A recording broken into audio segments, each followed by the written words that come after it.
So guys, it's David here and it is currently day 396. I hope you guys are doing well and like always are doing better than yesterday.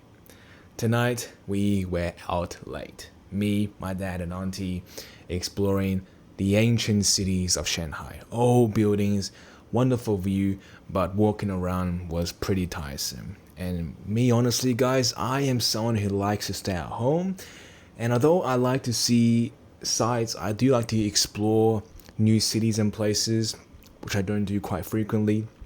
But just getting outside of the house and moving around and exploring nature is something I'm not the biggest fan, right? Because I'm someone who likes to do things fast, right? If I go explore, I see the site once and that's it. I don't want to stay there, taking a lot of pictures, understanding the history and stuff. Like I go there and I see it and that's it. Same for shopping, right? I go to shop, I'm very intentional, right? I go to a shopping center pre-planned. If I want to buy something, I know for certain if that thing is there before even going there. Because if you don't have a plan, if you don't act intentionally, you are bound to waste a lot of time. And I'm not sure about you guys, but time is something so valuable.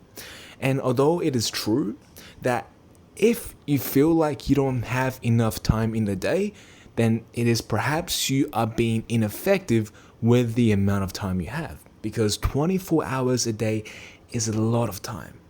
And no matter if you say like, oh, maybe it's less because you sleep for 8 hours, you have breaks, you perhaps, brush your teeth. So maybe you only have 12 hours to live in a day, right? Maybe less. But still, that is a lot of time to get a lot of shit done if you are intentional. If you wake up with a sole purpose, a sole plan, a set of tasks to do today. And if you are intentional, guys, then you are not going to waste time doing things that you have no idea why you are doing it in the first place. So, coming back to my story, right? We were outside shopping. Well, not shopping, sightseeing, exploring the city of Shanghai, and wonderful city, by the way. But really, what I had learned today, guys, is we cannot stop learning about life. We cannot stop learning about how we can become a better version of ourselves. Because as my auntie was talking to me about going back to school, trying to influence me, trying to persuade me how going back to university will open my eyes to bigger opportunities, to increase my knowledge, to eventually build better, right? Build a greater lifestyle, build or perhaps have this opportunity to land a higher paying job. Now, I do not go against with her belief. I just think that there is a better way to do something that she had said by using less time and by prioritizing on what it is going to give me a better output. And that is, instead of going to university, instead of running around in circles, doing labs, learning some unimportant and quite straightforward things, compared to sometimes you may learn something that is truly eye-opening for you. Because that is, in essence, what school is, right? You spend majority of your time there learning things that otherwise you could have learned by yourself, learning things that otherwise you already know, right? A lot of chit-chat, a lot of examples where in otherwise you could have just got it yourself right off the bat. So if you use your time effectively, and this is an example of why I believe going to university isn't going to change my fate, but rather it is the choice we make every single day that dictates where we end up in life.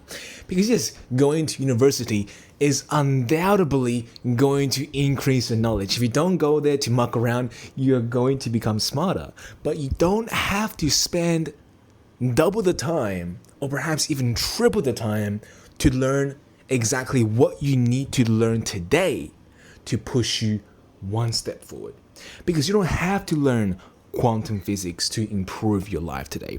You don't have to learn machine learning, or you don't have to learn how to build the most robust algorithm. You don't have to learn how to build enterprise level cooperation or whatever. Right? You don't have to learn that now, because learning that now is irrelevant to you. What you need to learn now is how to stay focused.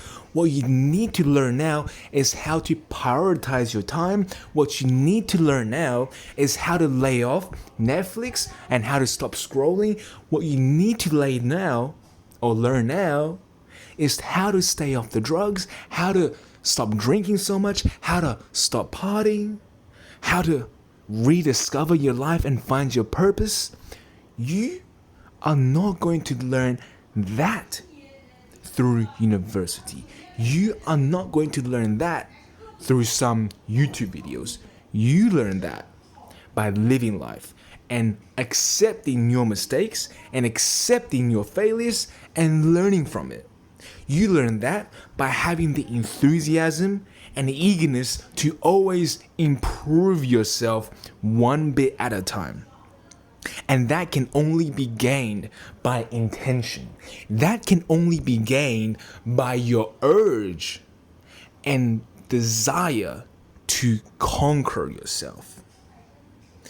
Going to university or not isn't going to make you an entrepreneur. Going to university or not isn't going to make you rich, isn't going to make you successful one bit, isn't going to make you into the man you think you want to do. Because going to university is only a mere form of improving your knowledge. Going to university may have in the past be the only way for you to gain that competitive advantage. And maybe this day and age it still is. I am not going to, say it is not going to give you an advantage. Certainly it will. Certainly it will make you smart. All I am saying is if you think that is the way to give you a level of competence that is going to make you into the person you believe is necessary to become successful in the world, then please think again. That if you want to be whoever it is you want to be, that starts with intention. That starts with an understanding inside of you, with the understanding that you have the right to make the choice and we are free to make the choice. And with this freedom of choice comes the responsibility of finding our purpose and desires. And with that, we have to be accountable for ourselves and our choice that influences those around us. It is not university. It is not watching countless motivation videos. It is not having a fluent family. It is not having someone to tell you exactly what to do. It starts with you. It starts with you and your belief. With a crooked belief, no amount of support, no amount of resources, no amount of good environment can change your fate. It starts with you. The people who are successful, the high-performing entrepreneurs, and those who are the outliers understand that they have the power of choice. And nobody can give them that. They have to find that within themselves. So find that for you.